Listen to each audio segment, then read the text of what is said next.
You gave me so much. How did I do with the debate the other night? Oh, Fantastic. He kicked that old broken down pile of crap. Yeah. It's a bad guy. He just quit, you know. He's quitting the race. Is that right? Yep, I got him out of the race. And that means we have Kamala. I think she's going to be better. She's so bad. She's so pathetic. It's so amazing. It's just so fucking bad. So, I just can't imagine. but can you imagine that guy with dealing with Putin and the president of China, who's a fierce person? He's a fierce man, a very tough guy. And they see him. They probably he can't. But they just announced he's probably quitting. Good. Okay? Yeah, that's amazing. Just keep knocking him out. Huh? Thank you. Michael Popok, Legal AF. Did you see what I just saw? That's a scared, broken old man, decrepit and depraved, sitting next to his son, creating the next generation of depraved Trumps. Apple doesn't fall far from the tree, as you can see, talking crap about our president. He thinks the debate was his winning strategy. He thinks that Joe Biden did so poorly during the debate that the American people will turn their back on 50 years of a career and a body of work over the last 4 years. Well, he's wrong. I wonder what Melania is thinking right about now. Melania, who at the last minute decided to pull back from having Barron be part of the Republican National Convention and the nominating convention for his father, and yet Donald Trump thinks nothing of pimping out his own son, sitting next to him in a golf cart, and then talking to his MAGA supporters, handing out dollar bills like he's some sort of monopoly man, you know, burning $100 bills to light his cigar as the American people suffer.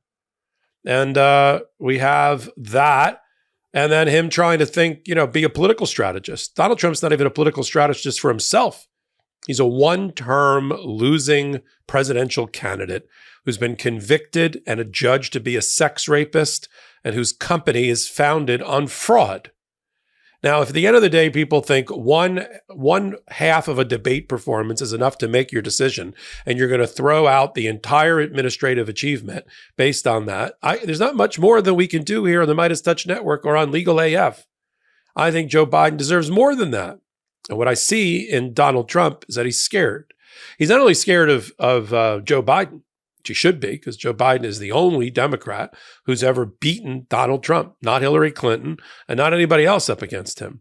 It is Joe Biden's badge of honor alone. But you could see that old man Trump is also scared of Kamala Harris, our vice president. He should be, because whether she stands shoulder to shoulder with Joe Biden now or runs for president in her own right, she's a force to be reckoned with. And Donald Trump actually had a Freudian slip there, as you heard in the video, where and Freudian slips in Washington are when you accidentally tell the truth when you're a politician. And he says, Kamala, we're gonna get Kamala. We're gonna get Kamala. She's better. She is better. She is better in the sense that if Joe Biden elects to make a decision that's different than the one that we hope he makes, which is to continue and move forward, he's got an able number two right by his side, just as he was an able number two for Barack Obama. Let me just talk about the role of vice presidents for a minute. Historically, we would not have a Bill Clinton as president if he didn't have Al Gore by his side. There's no doubt in my mind about that. I was active in the campaign during that particular period of time, and there was so much noise around Bill Clinton's campaign because of his own issues with having affairs outside the marriage that we all got really comfortable knowing that at least he had Al Gore and his wife Tipper next to him, who were apparently the model for Love Story, the famous book and movie. They were the all-American couple. They shored up, what a lot of people thought was the hillbilly from Little Rock. So no Bill Clinton if we don't have Al Gore. We don't. So that's one. No President Barack Obama if Joe Biden, who gave people a lot of comfort as a wise, senior, elder statesman, was by Barack Obama's side, who served a very short term in the Senate, very short term in the House, and before that, as he's derided by Republicans, was a community organizer. We, as a people, felt a lot better knowing that Barack Obama was going to be at the head of the ticket, but that he had an able bench coach, to continue to use my baseball metaphors and analogies. He had somebody next to him. Joe Torre for the New York Yankees, had a lot of bench coaches next to him. Zimmer being one of them, Don Zimmer being one of them. You wouldn't want Don Zimmer necessarily, taking the reins at that moment, but he was a good bench coach. And Joe Biden was a phenomenal bench coach for Barack Obama and gave people a lot of comfort to vote for Barack Obama. Same thing with Kamala Harris. Kamala Harris helped get Joe Biden elected. Anybody that had concerns 4 years ago about Joe Biden's age then, and there were a number of people then, they got comfort because there was a young, vibrant, diverse candidate next to him, woman named Kamala Harris, Attorney General for the state of California, a senator, and had a lot of experience. That hasn't changed. She's just grown into the job and into the role over the last 4 years. She's just a better, even better version of herself. And she was a pretty darn good version when she got elected, along with Joe Biden. That's where we are. Have you heard that the flavored air category is quickly becoming the leading alternative to vaping and smoking? It's a whole new movement towards better habits, led by the sponsor of today's video, Fume. Fume is an award-winning flavored air device, and flavored air isn't like vaping. If vapor was compared to sticky soda, Fume cores are closer to herbal teas. Fume has lots of delicious flavors to choose from, like crisp mint and orange vanilla. With flavored air, you can satisfy your oral fixation through a passive diffusion system that utilizes no electronics, vapor, or combustion. Instead, Fume draws flavor to your mouth. Fume fills the void ditching a bad habit can leave. There's no vapor, and you can use it anywhere. There's no nicotine, and it's not addictive. The non-toxic flavors are a guilt-free alternative. Fume doesn't use any batteries, so you'll never need to charge it. The design is super sleek, it looks awesome, and you can truly feel the weighted, high-quality design. I mean, one of the fun things about Fume is that it's made to fidget with and calms anxiety with magnets, snaps, and clicks. Fume continuously invests in third-party studies to ensure the safety of their products. My favorite Fume flavor is the orange vanilla. It's just as delicious as it sounds. And look, if you're trying to kick your bad habit, I couldn't recommend Fume enough. Fume has served over 300,000 customers, and you can be the next success story. For a limited time, use my code LEGALAF to get a free gift with your Journey Pack. Head to tryfume.com. That's tryfum.com and use code LEGALAF or scan the QR code on the screen to get a free gift with your order today. And what do we have on the other side of the ticket? A convicted felon who the American people in the court of public opinion are going to have to throw the bum out, run him out on a rail come November 5th. Who you don't even know, and I don't either at this hot take, who his running mate is going to be. It's not like people are lining up to join him. I don't know. J.D. Vance, book author. Okay. Hillbilly Elegy. Marco Rubio, Little Marco, to paraphrase Donald Trump.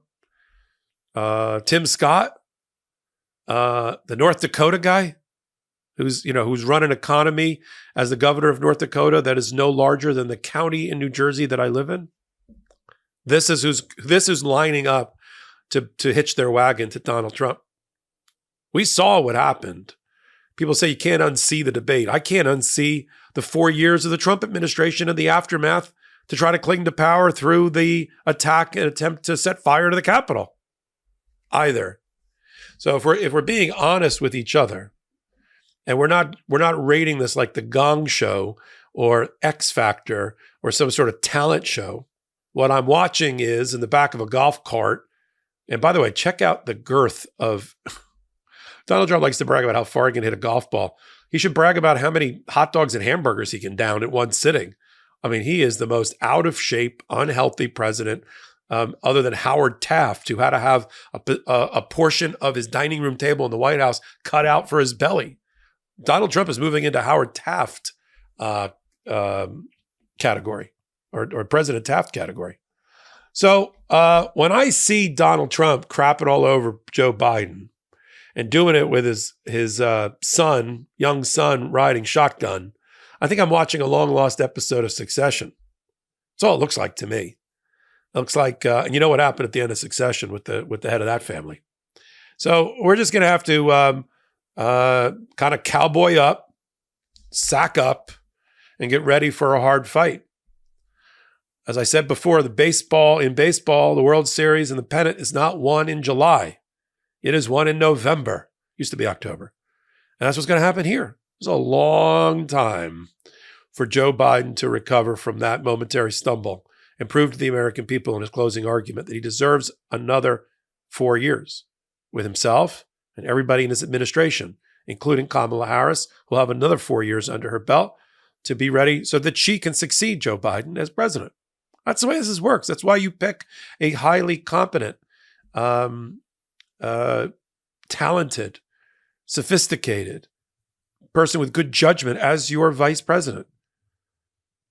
If you want to know what Donald Trump's thought process is and what his judgment looks like, look at the people he's considering for vice president. People he either shit on, like Marco Rubio, and disdained, or people that are just the ultimate bootlicker sycophants, like who are just advancing their career, and they figure even a losing campaign with Donald Trump is better than not having run for vice president. Although I would commend to them to go research people like Dan Quayle and see if that really helped his career to be on the losing side of a ticket, or Sarah Palin. I doubt it. We'll continue to follow it all on the MeidasTouch Network at the intersection of law and politics. I saw that video, it pissed me off, and I wanted to do a hot take, and here I am. Follow me on Wednesdays and Saturdays at 8 p.m. Eastern Time, right here on the MeidasTouch Network, exclusively here, where I do a podcast that we named 4 years ago Legal AF, and now you know why. If you don't know why, Wednesdays, Saturdays, 8 p.m. Eastern Time, right here on this YouTube channel, where you can free subscribe and help them get to, 3 million before the next election. It's that important. We're building this network with your help, with no outside investors. Nobody censors me. Nobody tells me what to say, what not to say. Nobody edits me.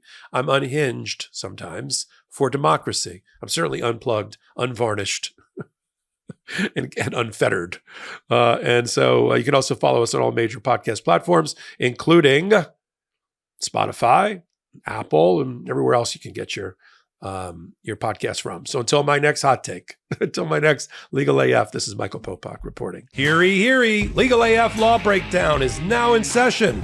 Go beyond the headlines and get a deep dive into the important legal concepts you need to know, and we discuss every day on Legal AF. Exclusive content you won't find anywhere else, all for the price of a couple of cups of coffee. Join us at patreon.com/legalaf. That's patreon.com/legalaf.